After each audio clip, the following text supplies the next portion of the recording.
ya Bu, dan pemeriksaan pada bagian perut Ibu. Nanti saya akan melakukan pemeriksaan kepada Ibu, mohon kesediaan dan kerjasamanya.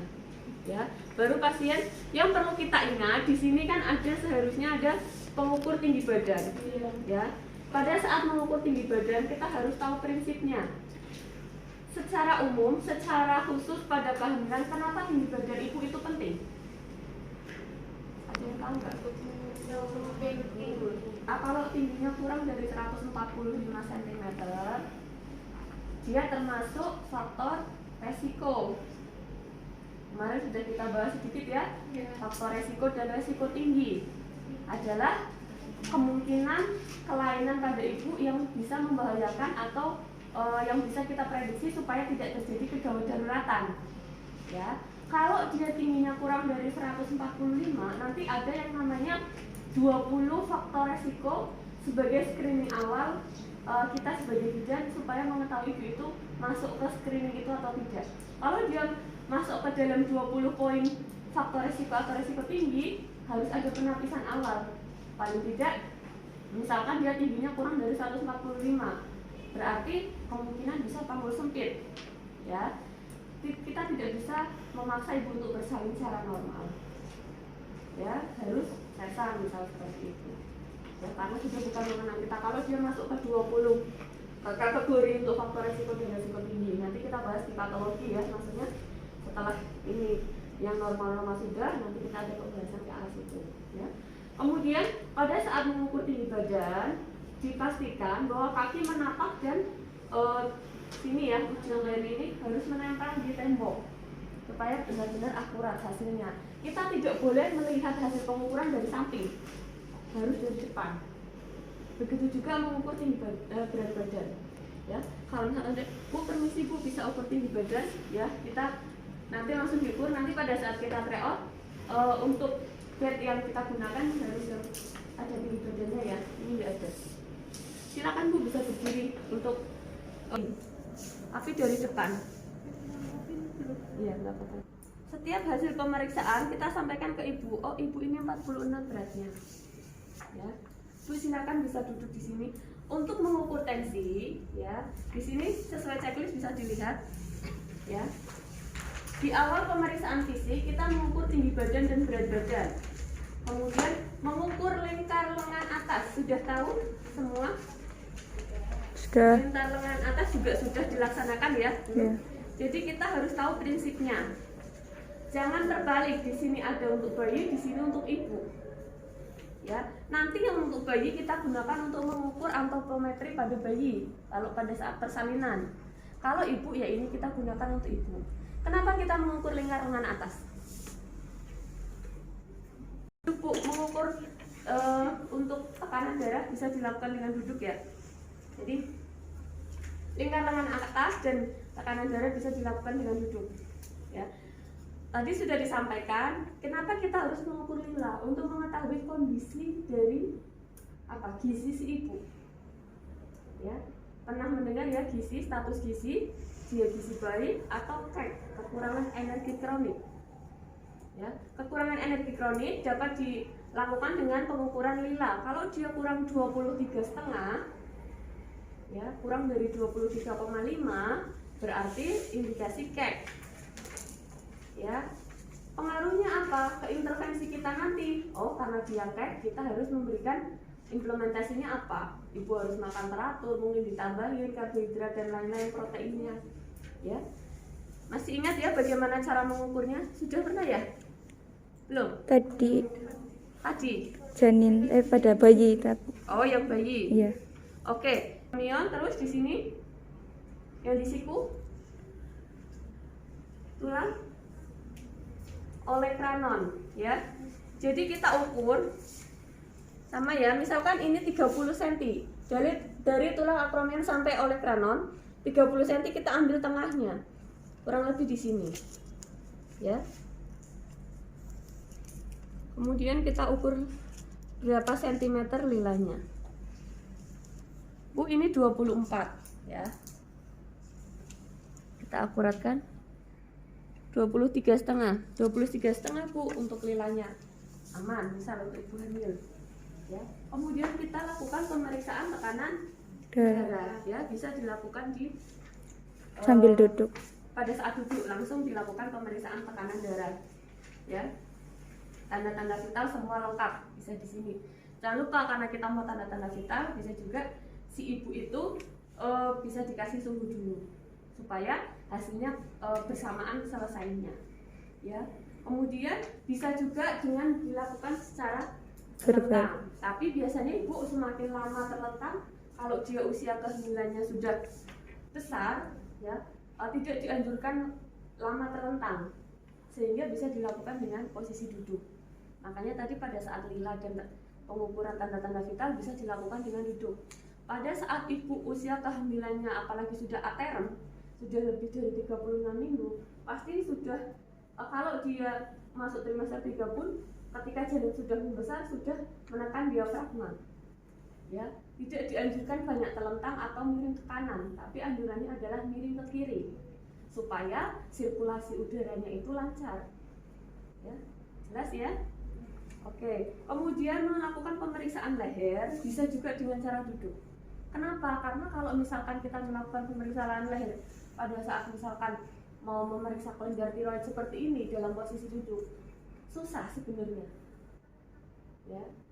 Bisa dilakukan pada Bu, permisi ya Bu, ini saya periksa di lehernya, kita raba. Masih ingat kalau di leher yang diraba apa? Kelenjar tiroid, vena jugularis, limfa. Ada pembesaran atau tidak pada vena jugularis sama kelenjar tiroid. Kan di sini, di depan sini ibu disuruh menelan kan? Ya. Tapi kalau posisinya terlentang, ibu kadang susah nggak? Kitanya juga kan dari depan sini agak susah. Tapi kalau posisi kita dari belakang seperti ini akan sangat teraba dibandingkan ibu posisinya terlentang. Jelas ya? Jelas. Ibu permisi, ibu bisa menelan Bu. Nah, kalau kita terasa pada saat ibu menelan kok ada benjolan yang kerasa, mungkin ada pembesaran kelenjar tiroid, atau ibu pada saat karena kita sedikit menekan seperti ini terasa sakit, ya. Jelas ya sampai pemeriksaan leher.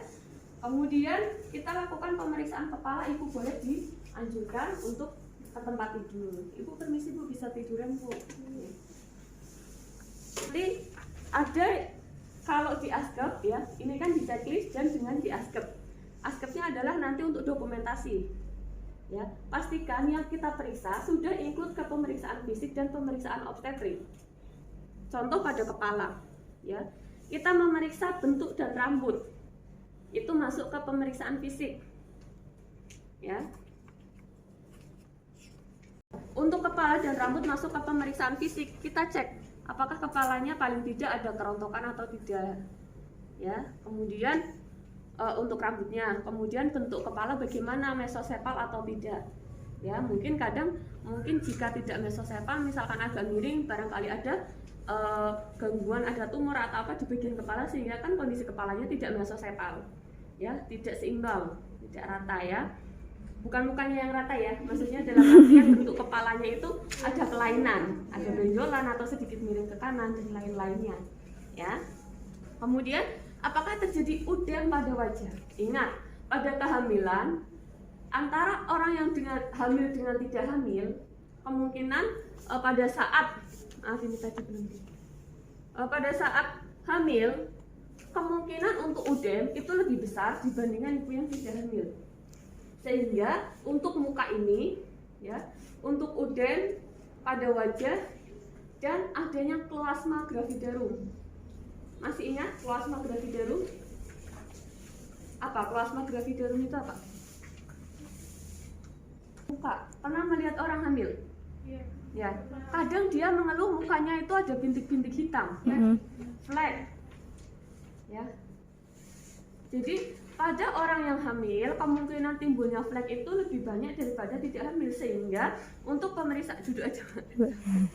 Sehingga pada pemeriksaan muka atau wajah bisa saja dia terjadi udem dan adanya kloasma gravidarum atau tidak.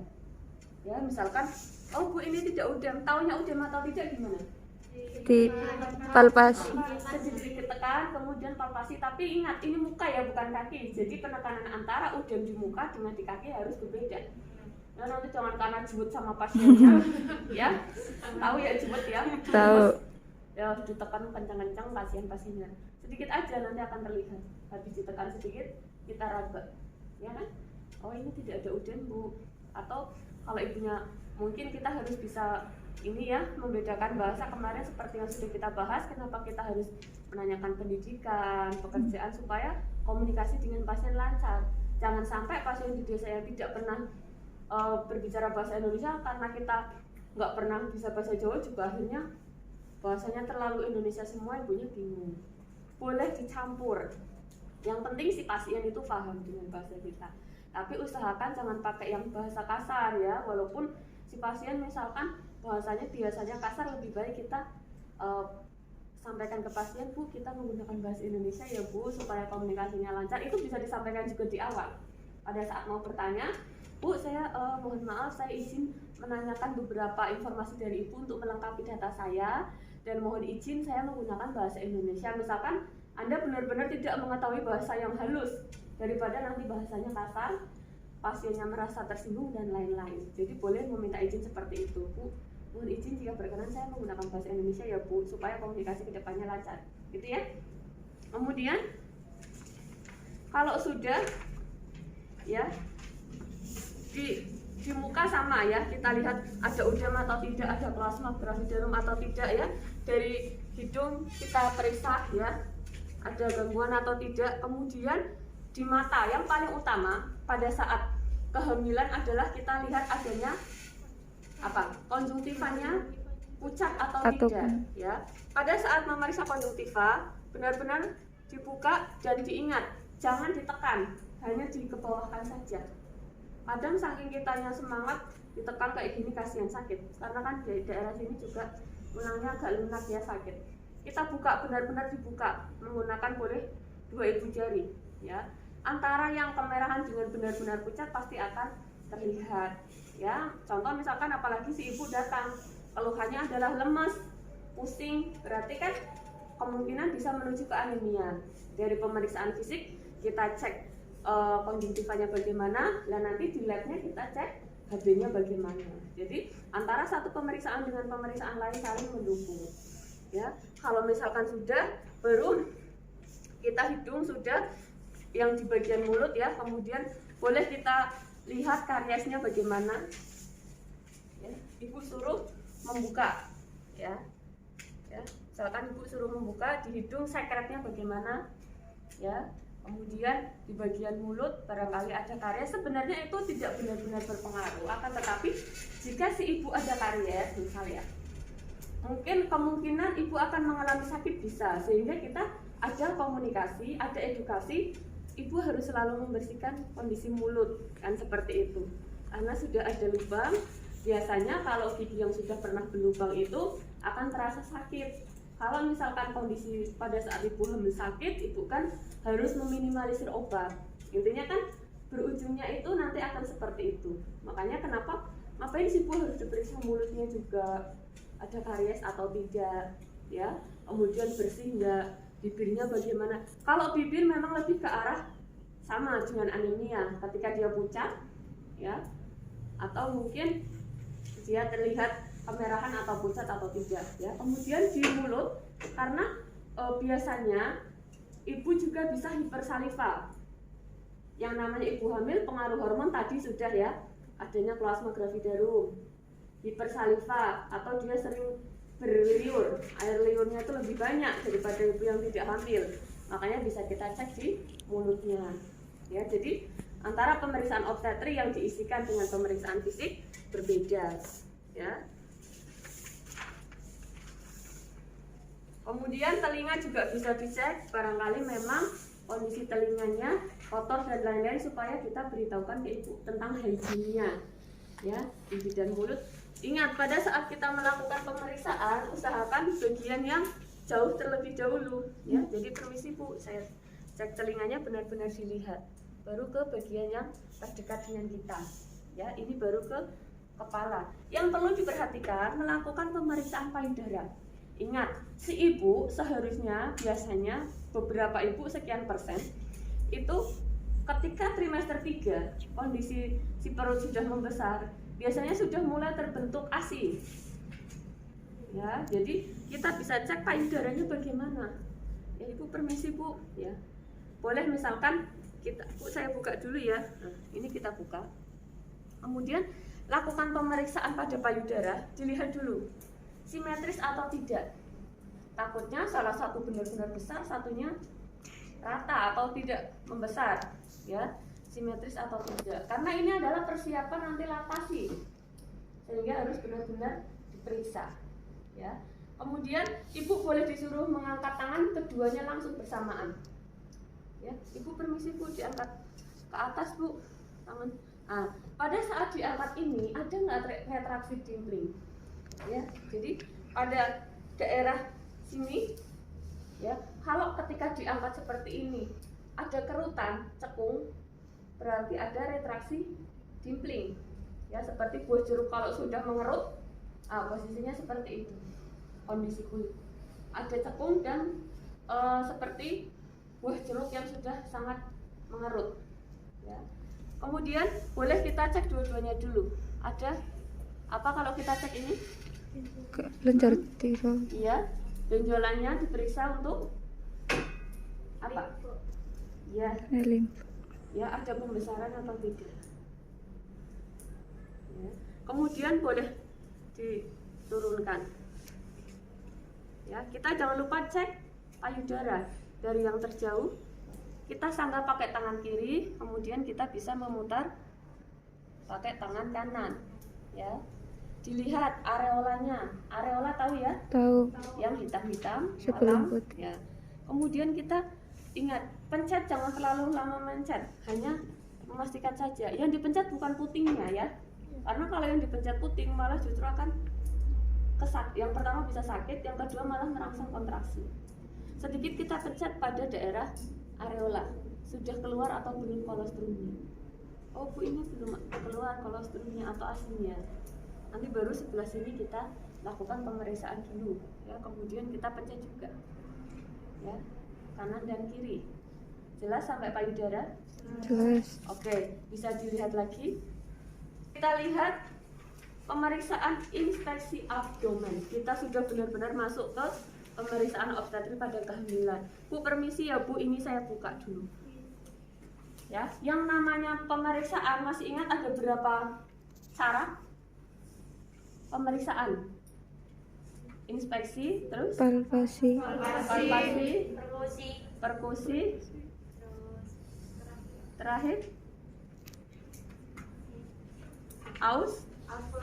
auskultasi. Diingat-ingat. Khusus pada ibu hamil semua pemeriksaan ini dilakukan. Kalau pada orang normal biasa kan enggak. Kita nggak bisa kalau perkusi ya. Jadi pada inspeksi, ya, tadi dari atas saja kita sudah inspeksi kan? Iya. Di konjungtiva bagaimana, ya, kemudian ada kloasma atau tidak, itu kan sudah inspeksi. Nah, pada daerah sekitar perut ini tahapannya juga sama. Ada inspeksi, kemudian ada palpasi dan ada auskultasi. Ya, untuk inspeksi kita lihat ada luka bekas operasi atau tidak. Kemudian ada linea nigra atau linea alba atau tidak, dan ada stria gravidarum atau tidak. Ya. Kalau untuk luka bekas operasi jelas kelihatan, ya kan?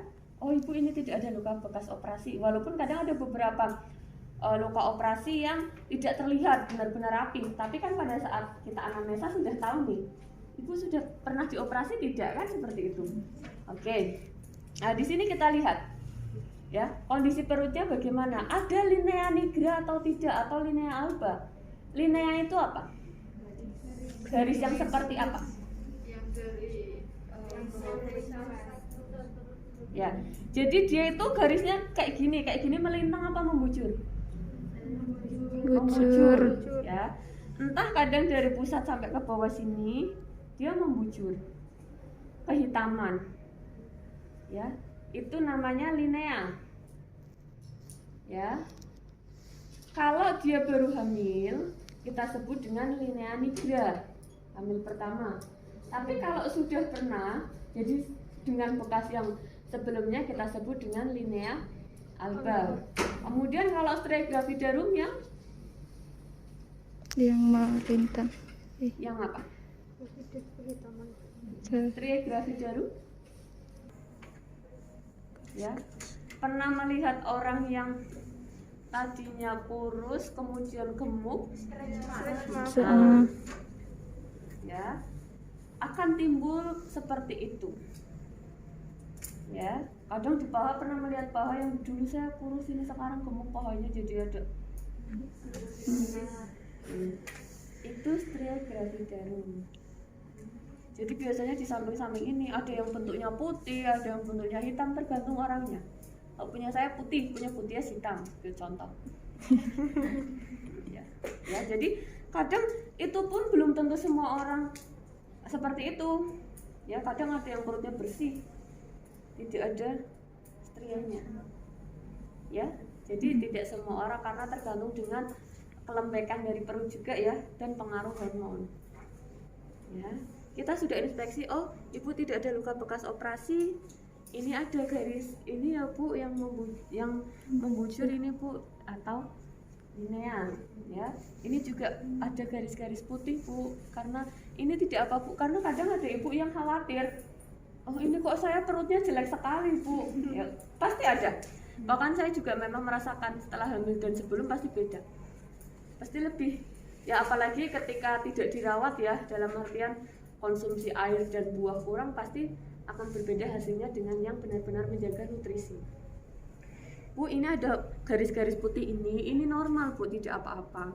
Biasanya juga akan hilang kalau sudah melahirkan. Kadang misalkan belum ya, tidak hilang ya memang sudah seperti itu, tapi nanti biasanya dengan krim-krim atau mungkin Momilen, ada beberapa krim yang bisa digunakan untuk menghilangkan stretch mark kan ada.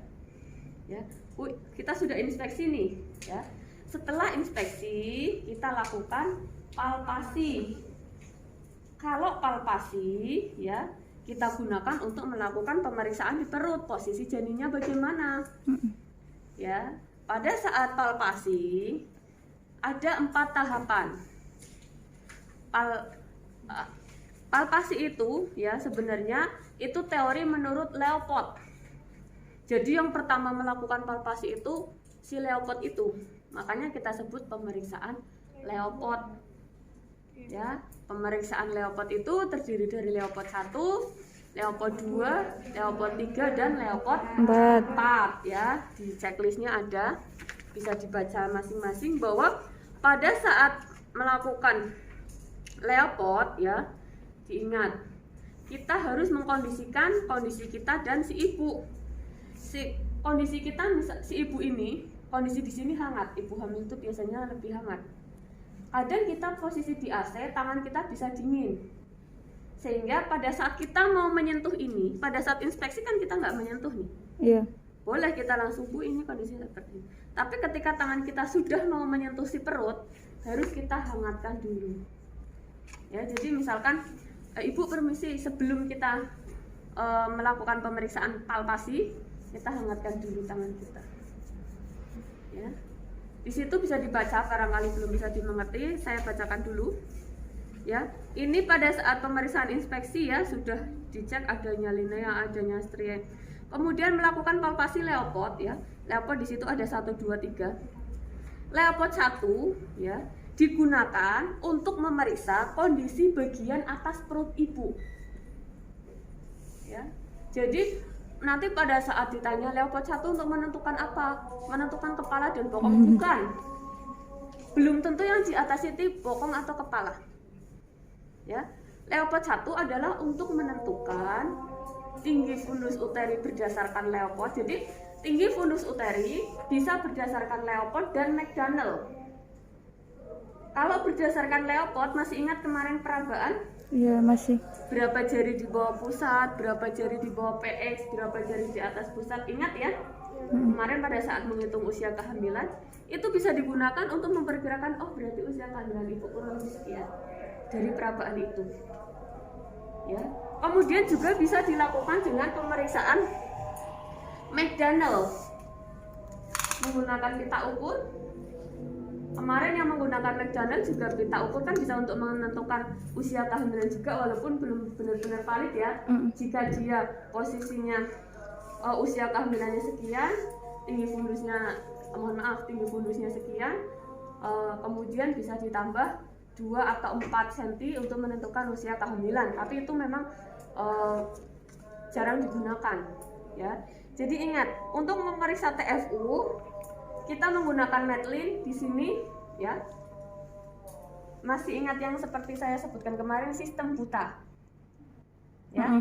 Yang seharusnya sentimeternya kan ini, yang kecil-kecil ini. Ini nanti kita yang akan taruh di dalam. Ini yang di luar. Jadi seperti ini. Ya. Ingat, ini yang berada di simpisis yang angka nolnya. Ya, jangan terbalik. Yang nol adalah yang di simpisis. Kemudian yang di fundus adalah yang paling panjangnya ini, ya. Nih, pada saat kita, Ibu permisi Ibu, Leopold 1, Leopold 2 dan Leopold 3, kaki Ibu ditekuk. Ya, karena sebenarnya untuk memudahkan, ketika posisi Ibu seperti ini, kondisi di sini itu lebih lebar, sehingga si bayi mudah goyang. Makanya alternatif yang benar adalah pada saat pemeriksaan Leopold 1, Leopold 2, Leopold 3, kaki Ibu ditekuk. Nanti pada saat mau Leopold 4, Ibu disuruh meluruskan kakinya lagi. Jelas sampai sini? Jelas. Oke, Ibu permisi, saya mau memeriksa perut Ibu. Ibu bisa ditekuk dulu Bu kakinya. Nah, ditekuk kaki, kelihatan nggak ya dari sana? Nggak kelihatan.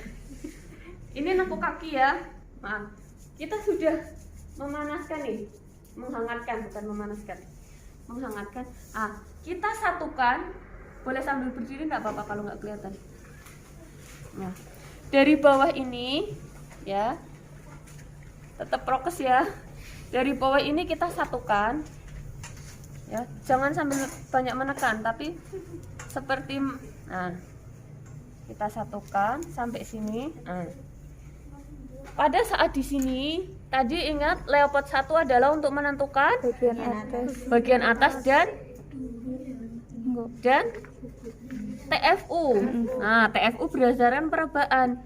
Misalkan seperti ini, oh kurang lebih ini 3 jari di bawah pusat, di bawah PX. Nah, ya. Nanti setelah ini jangan kita lepas dulu posisinya ini, kita ambil Madeline. Nah, ya. Kita ambil Madeline, ujung sini kita tahan. Ya.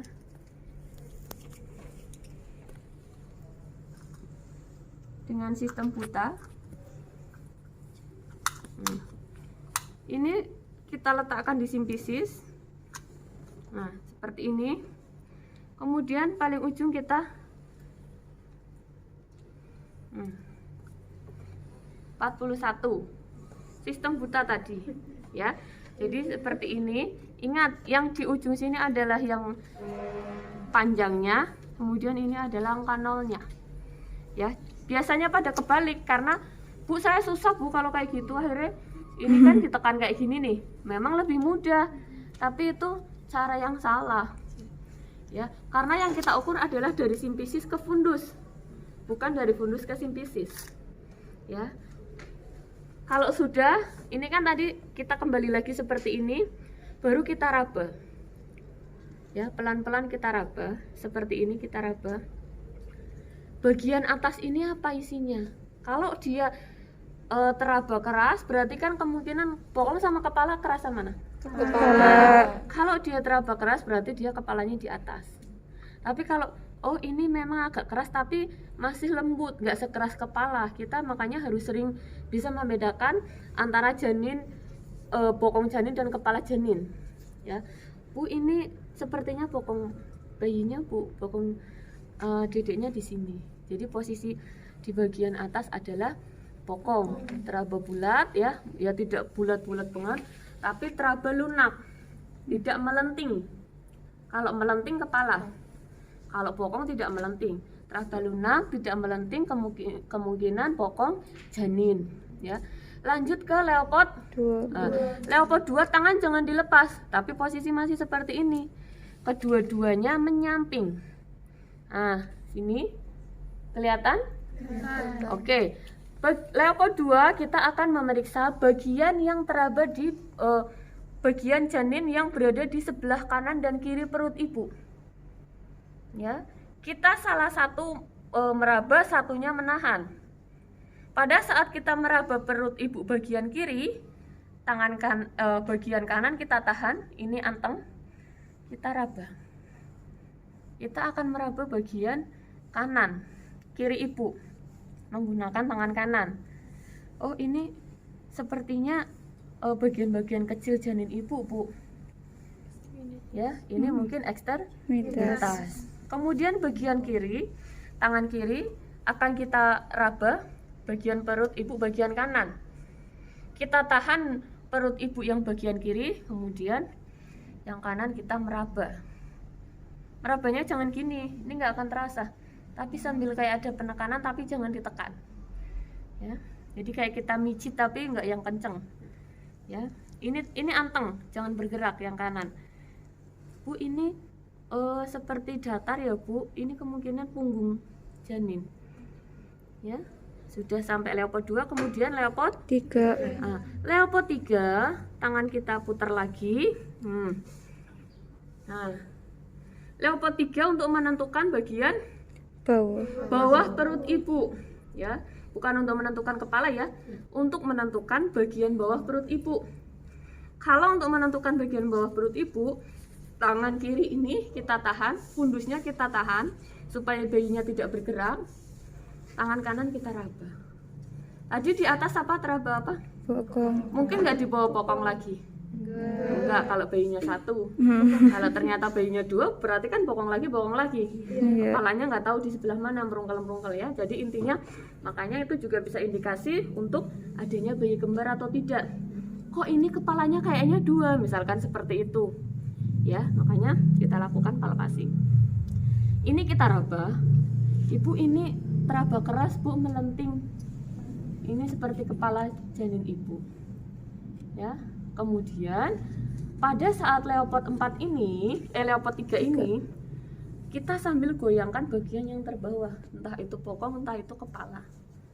Digoyangkan sedikit, posisi menggoyangkan kayak gini, bukan kayak gini, tapi kayak gini. Ya, sedikit digoyangkan, nggak bisa digoyangkan, atau Bu, ini masih bisa digoyangkan. Tanda-tanda masih bisa digoyangkan berarti sudah masuk panggul atau belum? Belum, karena dia masih bisa kita gerakkan. Kalau dia sudah masuk pintu atas panggul, dia tidak bisa digerakkan. Jelas sampai sini? Oke, kita periksa divergen atau sudah masuk panggul atau belum. Kemudian untuk memastikan, kita lakukan, entah walaupun kita masih bisa menggoyangkan atau tidak, tetap kita lakukan Leopard 4. Pada saat mau melakukan Leopard 4, Ibu permisi, kakinya bisa lurus, Bu. Ya, kakinya diluruskan baru kita melakukan Leopard 4. Jangan lepas, kita tetap memegang janin. Karena tadi masih bisa digoyangkan atau enggak? Bisa. Berarti kalau belum masuk pasti posisi tangan kita akan konvergen. Masih bertemu. Ya, karena dia belum masuk nih, kepalanya masih di sini, jadi masih seperti ini. Kalau dia sudah divergen pasti akan seperti ini. Karena sebagian kepala kan sudah masuk nih. Kalau sudah dipanggul nggak bisa teraba dia. Kita kan adanya tulang. Nah, pasti seperti ini. Jelas sampai Leopard 4? Jelas. Oke, jelas. Kemudian, kenapa tadi kita perlu mengukur perlu mengukur tinggi fundus menggunakan Matlin secara McDonald? Ingat ya, kalau kita ditanya pengukuran TFU bisa dilakukan dengan apa untuk mengukur TBBJ, yaitu dengan menggunakan teknik McDonald atau mengukur dengan menggunakan Matlin. Fungsinya untuk apa?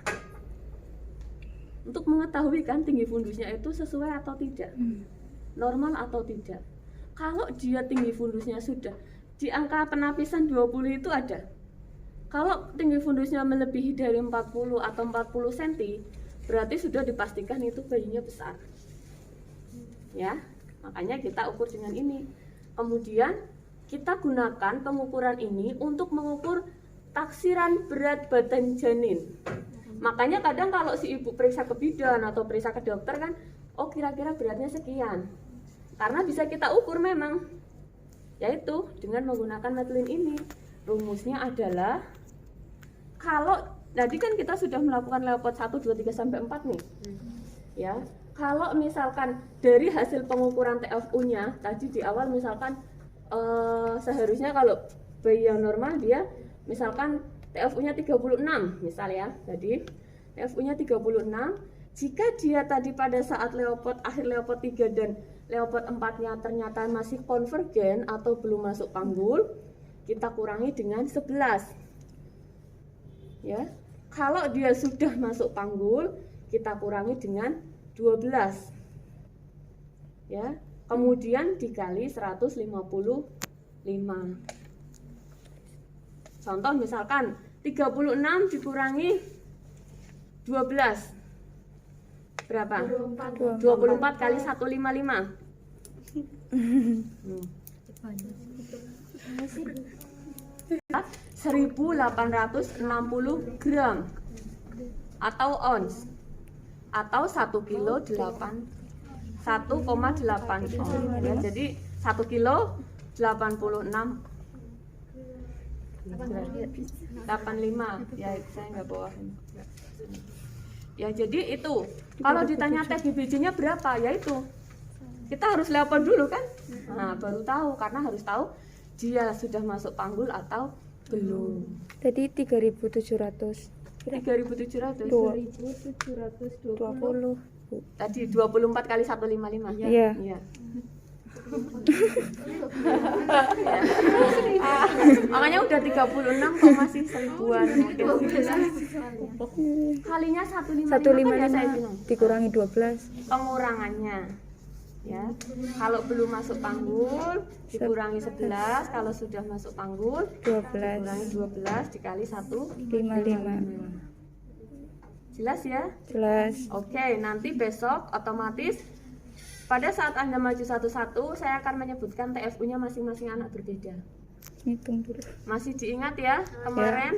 Jadi setiap kali mau maju tetap harus membawa catatan hasil tensinya berapa. Walaupun itu memang saya tidak memeriksa langsung, tapi kan paling tidak Anda bisa mempertanggungjawabkan hasilnya berapa. Lilanya kemarin berapa, disesuaikan. Pada saat nanti terakhir membuat askep disesuaikan dengan itu. Ya, oke, sampai sini jelas. Jelas. Nah, masih ada pemeriksaan lagi ya. Bisa dibaca checklistnya masing-masing. Kalau kita sudah 1, 2, 3, nah, kemudian kita akan melakukan pemeriksaan DJJ. Ingat, tadi yang teraba seperti punggung kanan apa kiri? Kanan ibu. Kalau fokus pasti tahu. Ini adalah apa? Linek. Linek. Ya, kalau Doppler itu yang menggunakan baterai, dia akan terdengar jeduk-jeduk-jeduknya, itu semua orang bisa mendengar. Kalau ini hanya si pemeriksa saja. Ya. Kalau tadi punggungnya adalah sebelah kanan, berarti linek ini akan kita tempelkan di kiri. Kanan. Nah, punktum maksimum atau bagian yang sangat terdengar DJJ-nya adalah di bagian punggung janin. Ya, sehingga kalau tadi di kanan belum masuk panggul kan? Belum. Nah, kemungkinan bisa di daerah pusat. Kalau dia sudah masuk panggul, biasanya di bawah, misalnya ini pusat ya, bisa di bawah pusat karena semakin turun punggungnya kan? Iya. Nah, itu biasanya punktum maksimum. Ini tadi sudah masuk panggul belum? Belum. Jadi biasanya rata-rata kurang lebih kita di sini sampai benar-benar mendengar, nanti akan terasa. Memang tidak yang keras seperti Doppler, tapi kalau menggunakan linek ini paling tidak ada denyutan yang terdengar. Duk itu tetap terdengar. Ya. Ingat harus menggunakan jam ya pada saat memeriksa. Ini nempel di sini, ini di sini, dan kita tidak boleh memegang, biarkan di sini ya, sambil kita periksa ya. Jelas sampai sini? Jelas ya. Ini kurang lebih DJJ-nya 120. Ingat, kalau dia DJJ kurang berarti takikardi ya, bradikardi. Kalau dia DJJ-nya lebih, takikardi ya. Jadi kalau bayinya dua bayinya 2 pasti DJJ-nya 2. Misalkan punggung kok sama-sama datar, kepalanya ada 2, ya berarti kita kanan kiri. Bayi 1 DJJ-nya 120, bayi 2 misalkan 110. Ya, diingat normal DJJ berapa, dibaca lagi. Kurang dari 100 berarti kita sebut dia bradikardi. Ya, kalau udah lebih dari 160 biasanya kita sebut dia takikardi, sama-sama fetal distress. Ya, entah itu kurang atau lebih, tetap fetal distress. Ya, kemudian kalau sudah kita akan melakukan pemeriksaan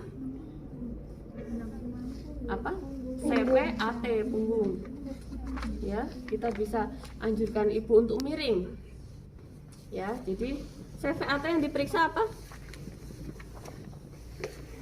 Sebelum kita memang untuk yang CVAT itu, ya, untuk memeriksa punggung, kondisi punggungnya itu ada kelainan atau tidak, ya, tulang punggungnya. Masih ingat bentuk-bentuk tulang punggung? Ada yang skoliosis, ya, lordosis, kifosis. Kalau ibu hamil, ya, dia lordosis atau dia istilahnya itu sini agak ketarik ke depan, itu memang agak wajar. Yang penting dia tidak terlalu menonjol, ya.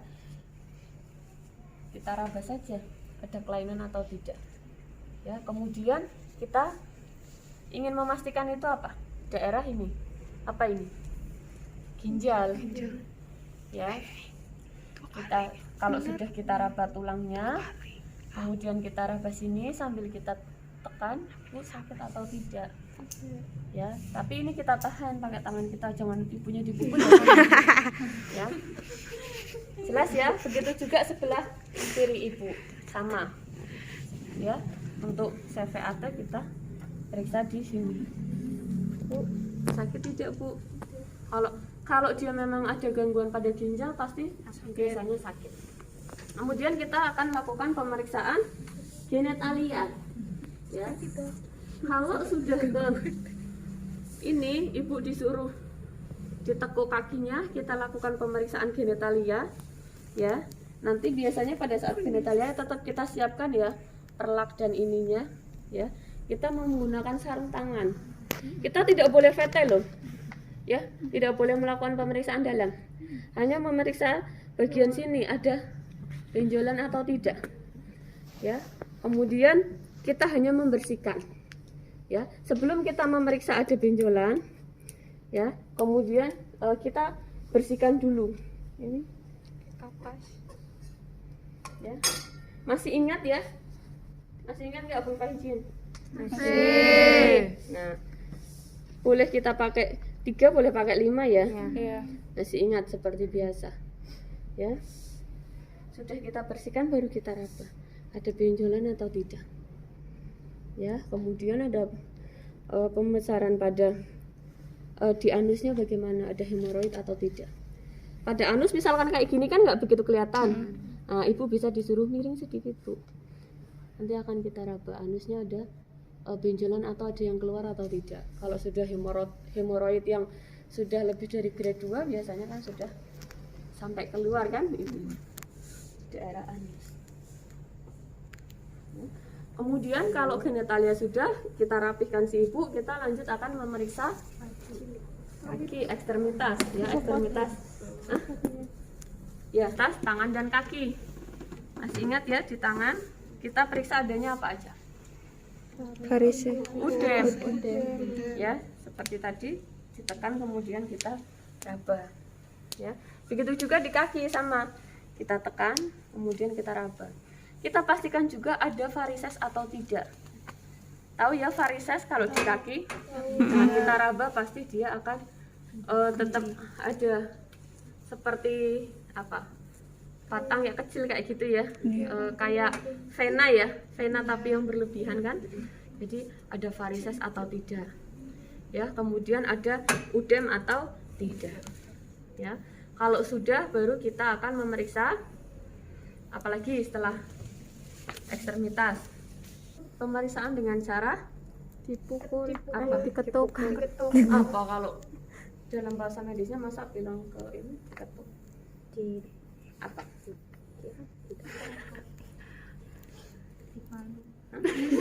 Apa? apa ya? Apa?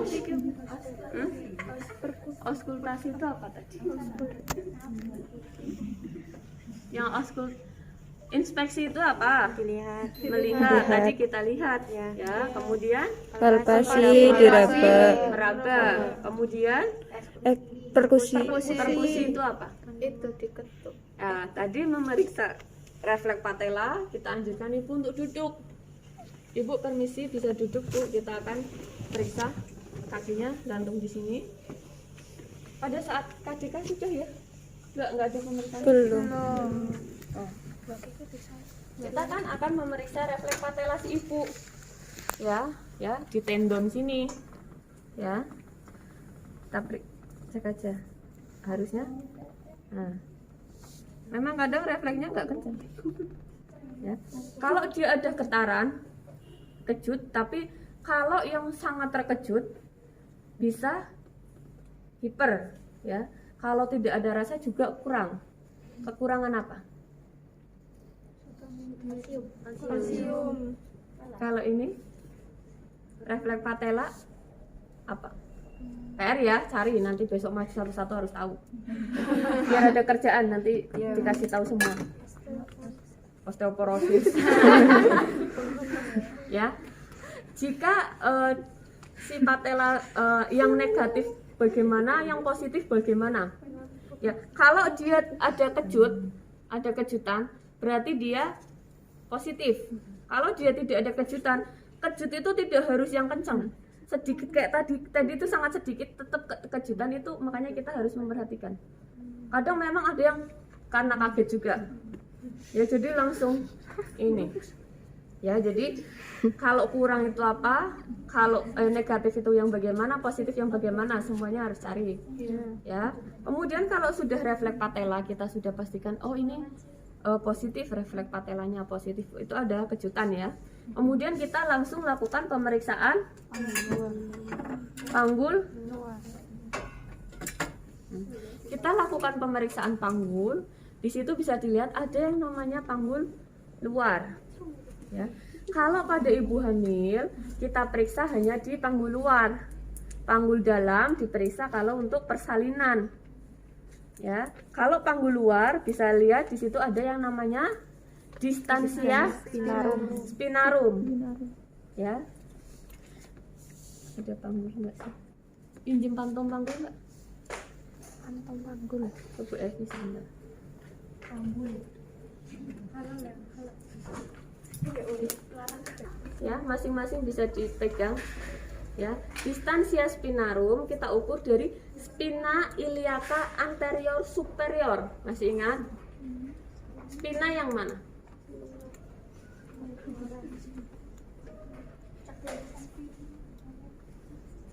Hah? Spina ada berapa tulang spina?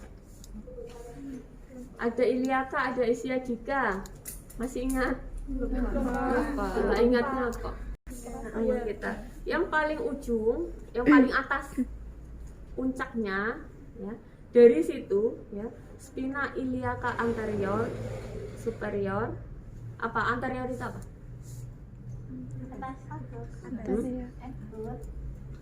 Superior apa? Nah, satu PR lagi tuh. Spina iliaca anterior superior berarti spina yang mana? Anteriornya apa, superiornya apa? Ya. Di spina sini antara kanan dan kiri kita ukur. Ya, menggunakan ini. Ini dikendorkan nih. Nah. Ini namanya jangka panggul. Yang kita ukur spina iliaca dari sini yang paling ujung sini sampai ke sini. Ya. Ini kan spinarum. Ya, ujungnya sini, ya, ujung depan sini nih. Ya, kemudian ujung sini cristarum. Ya, spinarum dan spinarum dan cristarum. Depan dulu. Ya. Spina iliaca anterior superior kanan dan kiri. Jadi ukurnya ini kan seperti ini. Nah. Ya, jadi berdiri Mbak. Ya. Kita ukur. Nah, kita kan raba dulu nih ya, yang benjolan ujung kita ini ya. Nah, kita raba. Spina iliaca anterior superior ya, kayak gini. Jangan sampai lepas ya. Iya. Nah, ini ternyata berapa ini? 25. Ya, nih 25. Kemudian distansia cristarum kita ke belakang. Belakang ke lagi. Ya. 26. Jadi kalau yang tadi distansia spinarum ke sini, distansia cristarumnya ke sini. Ya, jadi ke belakang lagi. Ya, di situ kan ada distansia spinarum, distansia cristarum, kemudian conjugata externa itu diukur dari pubis sini, depan sini ya, tulangnya ya, sampai ke lumba 5. Ya. Diukur di sini kurang lebih di atas tulang ekor. Ya, jadi kita ngukurnya adalah dari sini ke belakang. Berarti konong. Kono. Gini. Nah, kita pegang. Mohon maaf ya, permisi ya Bu, kita harus selalu bilang ya. Kemudian kita lihat ini kan tulang ekor, di atas tulang ekornya, di lumba 5. Ya, Ya. kita hitung berapa. Satu lagi adalah lingkar panggul. Ya, lingkar panggul menggunakan metlin diukur dari sini pubis, kemudian ke sini, Sing. muter sini lumba 5, sini sampai ke pubis lagi, muter. Kita sebut lingkar panggul. Panggul. Ya, permisi ya Bu, ini mohon maaf Ibu, bisa minta tolong dipegang Bu, atau kita pegang sendiri enggak apa-apa. Jadi agak ke atas sedikit, kemudian muter. Ya, terus ke bawah lagi, kurang lebih berapa ya, ini ada 85 lingkar panggulnya ya. Ini karena tadi pakai baju ya, jadi intinya seharusnya tidak boleh ada yang membatasi, karena otomatis akan semakin besar kan. Iya. Nah, beda dengan yang benar-benar dilaksanakan. Jadi diingat tadi untuk pemeriksaan panggul luar ada apa aja? Distal. Spinarum, cristarum. Terus Lingkar panggul. nanti kita teori kita bahas lagi. Yang penting besok semua melakukan pemeriksaan sesuai hasil. Ya. Ya. Kalau saya beritahukan sekarang normalnya sekian, nanti kamu pasti saya Yang pengen. normal. Saya pengen tahu dulu besok hasil pemeriksaan yang benar-benar seperti apa. Ya, kalau kita maju dua-dua, sedikit dilepas Ini. celananya supaya benar-benar bisa dihitung. Ya, makanya nanti pada saat maju langsung dua-dua saja, jangan lebih nanti malu. Ya. Cari partner sendiri-sendiri ya. Siap. Kurang